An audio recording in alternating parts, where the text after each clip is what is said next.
वादळी वाऱ्याने गोंदवल्यात घरासमोरच पडले महाकाय झाड। मोठा अनर्थ टळला। लोकवस्तीतील लोकांना बाहेर काढण्यासाठी मनसेचे जिल्हाध्यक्ष धैर्यशील पाटील धावले मदतीला। रात्री 9ची वेळ।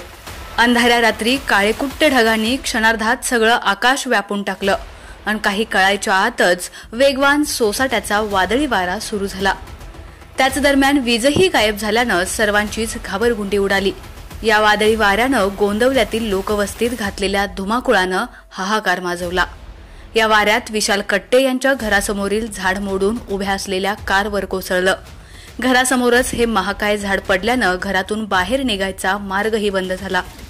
या वस्तीकडे जाण्या-येण्याचा मार्गच बंद झाल्यानं लोक अडकून पडल्याची माहिती महाराष्ट्र नवनिर्माण सेनेचे जिल्हाध्यक्ष धैर्यशील पाटील यांना समजली आणि त्यांनी तात्काळ घटनास्थळी धाव घेत आपत्कालीन यंत्रणेशी संपर्क साधला। पण वेळेत धावून येईल ती यंत्रणा कसली? संबंधित यंत्रणेनं तब्बल 2 तास सर्वांना तात्काळ थांबवलं आणि अखेर कायद्यावर बोट ठेवत हे काम आमचं नाही म्हणून जबाबदारी झटकून टाकली। त्यानंतर मात्र धैर्यशील पाटील यांनी तातडीनं स्वखर्चातून जेसीबी बोलवला आणि ते घरासमोरील व कारवर पडलेलं झाड बाजूला काढत रहिवाशांचा मार्ग मोकळा केला। या झाडामुळे कारची काच फुटून गेलीच, शिवाय इतरही मोठं नुकसान झालंय।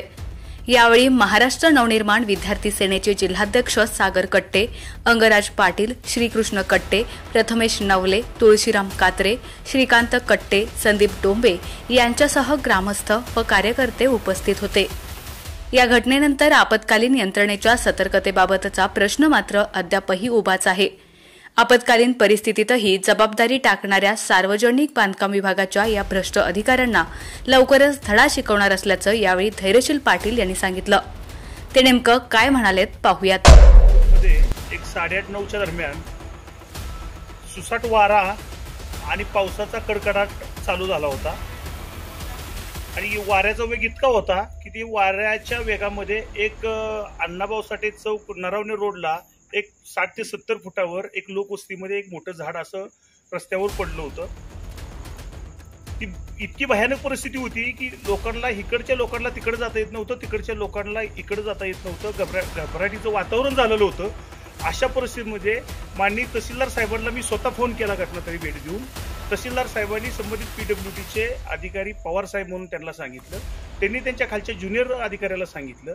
तो अधिकाऱ्यानं विजापुरे म्हणून कोणतरी आहे, ते विजापुरेंनी आम्हाला कंप्लीट 2 तास ताटकळत बसवलं। आता गाडी पाठवतो, मग गाडी पाठवतो, आता मशीन पाठवतो आणि शेवट त्यांचा एक संबंधित कोण त्यांचा कर्मचारी होता, त्याला सांगितलं की ही गोष्ट आपल्या नियमात बसत नाही, आपण काढू शकत नाही। मग आम्ही आमच्या गोंदवली सर्व ग्रामस्थ आम्ही सर्वांनी इथं येऊन एक खाजगी जेसीबी बोलवून आत्ताच आम्ही ते झाड बाजूला केलेलं आहे।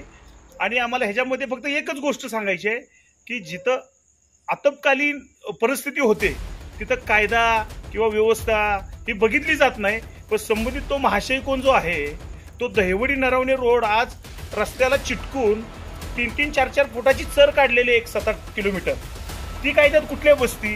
हा आमचा मोठा त्यांना प्रश्न आहे। म्हणून ती जर 1-2 दिवसामध्ये जर ती चर मुजवली नाही, संबंधित जनक आणले त्याच्यावर गुन्हा दाखल नाही केला तर गोंदवल्यामध्ये आम्ही भव्य रस्ता रोको सातारा सोलापूर हायवेवर करणार आहोत। जय हिंद, जय महाराष्ट्र।